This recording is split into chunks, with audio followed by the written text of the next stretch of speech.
वो स्पीकर कौमी असम्बली वो मामला, वो सवाल जो है वो इलेक्शन कमीशन ऑफ पाकिस्तान की तरफ भेज सकता है और फिर इलेक्शन कमीशन ऑफ पाकिस्तान जो है वो देखेगा क्या स्पीकर की तरफ से भेजा गया जो सवाल उसको भेजा गया रेफरेंस की शक्ल में वो दुरुस्त है या वो दुरुस्त नहीं है। अब इमरान खान के वकला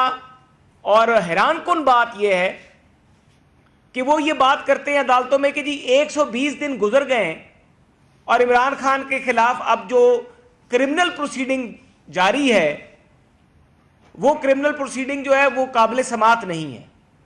ये बिल्कुल गलत बात है। काबिल समात उस प्रोसीडिंग का होना जो है ये रेफरेंस जो स्पीकर कौमी असम्बली ने भेजा उस स्पीकर के रेफरेंस की रोशनी में दो नताइज सामने आए। एक, इमरान खान को डी नोटिफाई किया गया और दूसरा, इमरान खान के खिलाफ ये जो रेफरेंस था ये क्रिमिनल कोर्ट में प्रोसीडिंग्स के लिए भेज दिया गया। अब जो हमारा रेफरेंस वहां पर क्रिमिनल प्रोसीडिंग के लिए चल रहा है उसके ऊपर इस्लामाबाद हाई कोर्ट एक स्टे ऑर्डर दे देती है और वो स्टे ऑर्डर इस बुनियाद पे दिया जाता है कि ये 120 दिन गुजर जाने के बाद बात हुई है। हजरत, बात यह है कि कंसीलमेंट का सवाल है। हमने ये सवाल उठाया कौमी असम्बली के कुछ अरकान ने कि इमरान खान ने अपने गोशवारे में कंसीलमेंट की है, इसने झूठ बोला है, इसने तोशा खाना से लिए गए जो तहाइफ हैं वो बदयांती के साथ छुपाए हैं। हमारा सवाल ये स्पीकर कौमी असम्बली के पास गया। हमारे सवाल में जब स्पीकर कौमी असम्बली ने ये देखा कि वजन है तो स्पीकर कौमी असम्बली ने वो सवाल जो है इलेक्शन कमीशन ऑफ पाकिस्तान के पास भेज दिया कि जी ये सवाल उठ रहा है इमरान खान के हवाले से कि इसने अपने असासे जो हैं वो इसने छुपाए हैं, इसने कंसीलमेंट की है और वो कंसीलमेंट जो है उसके खिलाफ मेरे पास कुछ अरकान असम्बली ने एक रेफरेंस भेजा है और वो रेफरेंस मैं आपके पास भेज रहा हूं कि आप कार्रवाई करें। इलेक्शन कमीशन ऑफ पाकिस्तान ने जब कार्रवाई की तो उनको ये दुरुस्त नजर आया कि जी हां, ये इमरान खान ने जो तोशा खाना से तहाइफ लिए थे ये इसने छुपाए हैं, ये अपने असासों में जाहिर नहीं किए। अब उसके ऊपर इलेक्शन एक्ट जो है वो कहता है कि वो उसके जो दो नताइज होंगे और यहां पर एक बहुत अहम केस भी है, नजीबुद्दीन अवैसी का केस है। सुप्रीम कोर्ट ऑफ पाकिस्तान ने वो केस जो था उसमें उन्होंने ये होल्ड किया था कि जब भी किसी की कोई कंसीलमेंट होगी, कोई भी रुकन असम्बली जो है वो कोई असासा छुपाएगा, कंसील करेगा, तो उसके खिलाफ दो किस्म की कार्रवाइयां होंगी। उस वक्त तो इलेक्शन एक्ट 2017 जो है ये तो वजूद में भी नहीं आया था। उस वक्त तो रोपा का जो कानून था वो लागू था पाकिस्तान में और उस वक्त सुप्रीम कोर्ट ऑफ पाकिस्तान ने ये होल्ड कर दिया था कि दो नताइज होंगे जब भी कोई रुकन कौमी असम्बली जो है अपने असासे जो है कंसील करेगा। एक नतीजा यह था कि उसको फौरी तौर पे डी नोटिफाई किया जाएगा और दूसरा यह होगा कि उसके खिलाफ क्रिमिनल प्रोसीडिंग्स इनिशिएट की जाएंगी। अब जब सुप्रीम कोर्ट का फैसला मौजूद है, सुप्रीम कोर्ट के फैसले की रोशनी में इस्लामाबाद हाई कोर्ट को यह देखना चाहिए, यह देखना पड़ेगा कि ये जो वहां पर इमरान खान के वकला कह रहे हैं कि जी 120 दिन गुजर गए हैं तो लिहाजा ये जो कंसीलमेंट इमरान खान ने जो चोरी की है, ये जो चोरी है अब ये जायज हो गई है। कानून में कहीं भी ये नहीं लिखा हुआ कि अगर 120 दिन गुजर जाएंगे तो अगर वो गुजर जाते तो उसके बाद इलेक्शन कमीशन जो है वो कार्रवाई नहीं कर सकता। ये बहुत अहम बात है और ये पहली दफा हुआ है इस पूरे पाकिस्तान की तारीख में, ये पहली दफा हो रहा है कि हाई कोर्ट एक क्रिमिनल प्रोसीडिंग्स को स्टे ऑर्डर दे रही है और ये स्टे ऑर्डर जो है वो जिस बुनियाद पे दे रही है वो इलेक्शन एक्ट की 137 जो 4 है इसमें लिखा हुआ है जो 120 दिन का जो टाइम है अगर वो गुजर जाए। पहली बात यह है, मैं बहुत एहतराम से ये बात गोशगुजार करूंगा कि हमारा जो रेफरेंस है ये इलेक्शन एक्ट के तहत नहीं आया। हमने इमरान खान के खिलाफ जो रेफरेंस दिया है वो आर्टिकल 63(2) जो कॉन्स्टिट्यूशन ऑफ पाकिस्तान की है। जब हमें पता लगा और इस्लामाबाद हाई कोर्ट के मियां गुल हसन जो हैं, जो और मियां गुल औरंगजेब साहब जो हैं जस्टिस साहब, उन्होंने ऑर्डर किया। उनके ऑर्डर के बाद पाकिस्तान इंफॉर्मेशन कमीशन ने जो एक फैसला किया था, उन्होंने कहा था इस पर अमल दरामद कराया जाए, और फिर कैबिनेट डिवीजन को कहा कि जो जो तहाइफ इमरान खान ने लिए उनकी तफसीलात जो है आप शाया करें, आप पाबंद हैं। ये इस्लामाबाद हाई कोर्ट का जब ऑर्डर आया तो हमें पता लगा कि इमरान खान ने तो अपने असासे जो है वो जाहिर नहीं किए और इसने कंसीलमेंट की है। हम स्पीकर कौमी असम्बली के पास गए, हमने स्पीकर कौमी असम्बली को अपना रेफरेंस दिया, आर्टिकल 63(2) के नीचे किसी इलेक्शन एक्ट की प्रोविजन के नीचे हमने वो रेफरेंस नहीं दिया था, और हमने ये सवाल उठाया कि इमरान खान ने कंसीलमेंट की है। वो कंसीलमेंट जो थी उसके ऊपर स्पीकर कौमी असम्बली ने देखा कि प्राइमा फेशी ये स्टैब्लिश होता है कि इमरान खान ने कंसीलमेंट की है कि उसके 2018, 19, 20 वाले जो गोशवारे थे उसमें तोशा खाने के जो तहाइफ लूट मार उन्होंने की थी वो जाहिर नहीं की थी, वो छुपाई हुई थी। तो स्पीकर कौमी असम्बली ने ये 63(2) के नीचे भेज दिया इलेक्शन कमीशन ऑफ पाकिस्तान को। अब इलेक्शन कमीशन ऑफ पाकिस्तान जो है वो उसके ऊपर फैसला करता है। अब वहां पर 120 दिन का कोई सवाल नहीं उठता, और कानून में कहीं नहीं लिखा हुआ कि जो रेफरेंस स्पीकर कौमी असम्बली 63(2) के नीचे भेजेगा, किसी मेंबर कौमी असम्बली ने अगर अपने असासे छुपाए होंगे तो उसके ऊपर 120 दिन जो है वो लागू होंगे। अब हमारी समझ से बाहर है कि ये किस तरीके से इलेक्शन कमीशन की जो फौजदारी कार्रवाई जो वहां पर चल रही है सेशन कोर्ट में, उसको किस तरीके से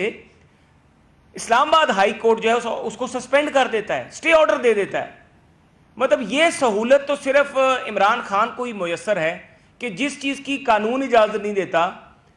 Pakistan supreme court of Pakistan का फैसला मौजूद है, सुप्रीम कोर्ट ऑफ पाकिस्तान के फैसला में वाज़ेह तौर पे ये लिखा गया है, नजीबुद्दीन अवैसी का फैसला है, और ये मैं पूरी कौम को बता रहा हूँ कि ये जो स्पेशल ट्रीटमेंट इमरान खान को दिया जा रहा है, ये कल केस दोबारा लगा हुआ है इस्लामाबाद हाई कोर्ट में, और ये चीज़ बहुत अहम है कि अगर 120 दिन का सवाल उठे तो क्या कानून में लिखा हुआ है कि 120 दिन के बाद जिस इंसान ने कंसीलमेंट या मेंबर कौमी असम्बली ने कंसीलमेंट की हो उसके खिलाफ कार्रवाई नहीं हो सकती? नहीं लिखा हुआ कानून में। दूसरी सवाल यह है कि नजीबुद्दीन अवैसी का जो फैसला है उसमें वाज़ेह तौर पे लिखा गया है कि अगर कोई भी रुकन कौमी असम्बली कंसीलमेंट करता है तो उसके खिलाफ 2 किस्म की कार्रवाइयां होंगी, एक उसको डी नोटिफाई किया जाएगा, दूसरा उसके खिलाफ रेफरेंस बनाया जाएगा, जो क्रिमिनल प्रोसीडिंग्स होंगी वो सेशन कोर्ट में चलेंगी। ये पाकिस्तान की सुप्रीम कोर्ट होल्ड कर चुकी है। तो जब पाकिस्तान की सुप्रीम कोर्ट होल्ड कर रही है, जब इलेक्शन एक्ट में कोई इस तरह की गुंजाइश मौजूद नहीं है, तो उसके बावजूद फिर किस तरीके से इमरान खान की खिलाफ जो फौजदारी कार्रवाई इलेक्शन कमीशन ऑफ पाकिस्तान का जो इस्तगासा है उसको स्टे कर दिया जाता है। तो ये हम हुकूमत में बैठे हुए तमाम या बाकी सियासी जमातें ये सोच रहे हैं कि ये सहूलत नवाज शरीफ को तो मुयसर नहीं थी। नवाज शरीफ के खिलाफ तो जो नैब का रेफरेंस चल रहा था उसके ऊपर तो एक मॉनिटरिंग जज बिठाया गया था और डे टू डे बेसिस पे ट्रायल चलवाया गया था। और अब जो इंकशाफात शौकत सिद्दीकी साहब और बाकी लोगों की इंटरव्यूज में पूरी पाकिस्तानी कौम के सामने आ रहे हैं, तो साफ पता लग रहा है कि नवाज शरीफ साहब तो लाडले नहीं थे। और जो ये सहूलतकारी अब जो सिलसिला जारी है जो सहूलतकारी का, और जिसका सबसे बड़ा सबूत ये स्टे ऑर्डर है जो कि सामने आ चुका है, और स्टे ऑर्डर के बीच में ये बात कर दी गई है जी 120 दिन जो है वो गुजर चुके हैं, तो लिहाजा ये नाकाबिले समात होगा। ये बिल्कुल मेरी नाक़िस कानूनी राय के मुताबिक इस बात में कोई वज़न नहीं है। और हम ये समझते हैं कि फ्री एंड फेयर ट्रायल हर पाकिस्तानी का हक है। फ्री एंड फेयर ट्रायल तोशा खाना का होना चाहिए। इमरान खान को वहां पर अपनी शहादतें पेश करनी चाहिए। अगर नवाज शरीफ के खिलाफ ट्रायल हो सकता है, आसिफ जरदारी के खिलाफ ट्रायल हो सकता है, बाकी पाकिस्तान के सियासी रहनुमाओं के खिलाफ ट्रायल हो सकता है, तो इमरान खान के खिलाफ क्यों ट्रायल नहीं हो सकता? क्यों इमरान खान को एक वो स्पेशल ट्रीटमेंट दिया जा रहा है जो स्पेशल ट्रीटमेंट की कानून में और दस्तूर पाकिस्तान में कोई गुंजाइश नहीं है? सुप्रीम कोर्ट ऑफ पाकिस्तान के फैसले में कोई गुंजाइश नहीं है जो नजीबुद्दीन अवैसी का फैसला है। तो उसकी इस सारी गुफ्तगू की रोशनी में हम ये समझते हैं कि ये कार्रवाई जो है इमरान खान के खिलाफ जो इलेक्शन कमीशन का जो इस्तगासा है, उसकी जो फौजदारी कार्रवाई सेशन कोर्ट में चल रही है, उस कार्रवाई के खिलाफ जो स्टे ऑर्डर दिया गया है, कानून में और दस्तूर पाकिस्तान में उस स्टे ऑर्डर की गुंजाइश नहीं है। हाँ, अगर कोई कानून में ऐसी बात है जो ये कहती हो कि कोई भी रुकन कौमी असम्बली जब भी रेफरेंस दायर करेगा किसी भी रुकन कौमी असम्बली की कंसीलमेंट के हवाले से और वहां पर दस्तूर पाकिस्तान में 120 दिन का जिक्र हो तो हम मानने के लिए तैयार हैं। हमने जो रेफरेंस दायर किया वो आर्टिकल 63(2) के नीचे किया है और उसी बात के ऊपर कहीं भी इलेक्शन एक्ट में नहीं लिखा हुआ कि अगर 120 दिन गुजर जाएं तो रेफरेंस दायर नहीं किया जा सकता। भाई अगर आपने चोरी की है और आपकी चोरी जो है वो आप पहले हुकूमत में वजीर आजम होने की हैसियत से उसको दबा देते हैं और जब आप वजीर आजम के ओहदे से हटते हैं या इस्लामाबाद हाई कोर्ट की एक मुअज़्ज़ज़ अदालत फैसला करती है कि जो इंफॉर्मेशन आप छुपा रहे हैं बासियत वजीर आजम वो आप जाहिर करें, तो उसी वक्त आपकी चोरी का पता चलेगा ना। उससे पहले तो चोरी का नहीं पता चलेगा कि आपने क्या चोरी की है या क्या इंफॉर्मेशन आप छुपा रहे हैं। जब इंफॉर्मेशन पाकिस्तानी कौम के सामने आएगी तो तभी तो कार्रवाई का आगाज होगा, उससे पहले तो कार्रवाई का आगाज नहीं हो सकता और उसके ऊपर कोई 120 दिन की पाबंदी जो है वो लागू नहीं होती। तो यही सबसे अहम सवाल है जो मैं आज उठाना चाहता था और मैं ये समझता हूँ कि फ्री एंड फेयर ट्रायल हर पाकिस्तानी का हक है और जिस तरीके से बाकी सियासी कायदीन ने भी अपना ट्रायल जो उसको फेस किया, इस तरीका से ये जो अदालती लाडला है इमरान खान, इसके साथ कोई स्पेशल ट्रीटमेंट ना किया जाए ताकि पाकिस्तान की आवाम का पाकिस्तान की अदालतों में जो यकीन है वो कायम रहे। और वो यकीन जो है वो इसी तरीके से कायम रहेगा जब आप बैलेंस ट्रीटमेंट देंगे, इक्वल ट्रीटमेंट देंगे। हर बंदे को पता होगा कि मेरे लिए भी वही कानून है जो इमरान खान के लिए, जो नवाज शरीफ के लिए कानून था वही अब इमरान खान के लिए। नवाज शरीफ को बेटे से तनख्वाह ना लेने के मामले में तायात नाअहली होती है और इमरान खान को अपने तोशा खाना से जो मेलाफाइड छुपाए हुए असासे हैं वो जाहिर ना करने के ऊपर, जो कि उसने पैसे खा भी लिए हैं, जाली रसीदें भी दी हैं और हड़प कर गए, उसके ऊपर भी इमरान खान को क्या होता है, डी नोटिफाई होता है और उसके बाद जब फौजदारी कार्रवाई चलाई जाती है तो वो भी स्टे कर दी जाती है। तो क्या ये डिफरेंट ट्रीटमेंट नहीं है कि पाकिस्तान के बाकी कायदीन के लिए एक अलहदा ट्रीटमेंट था और इमरान खान के लिए एक अलहदा ट्रीटमेंट है? तो यही मैं एक सवाल उठाने आया हूँ और अब मैं यही तवक्को करूँगा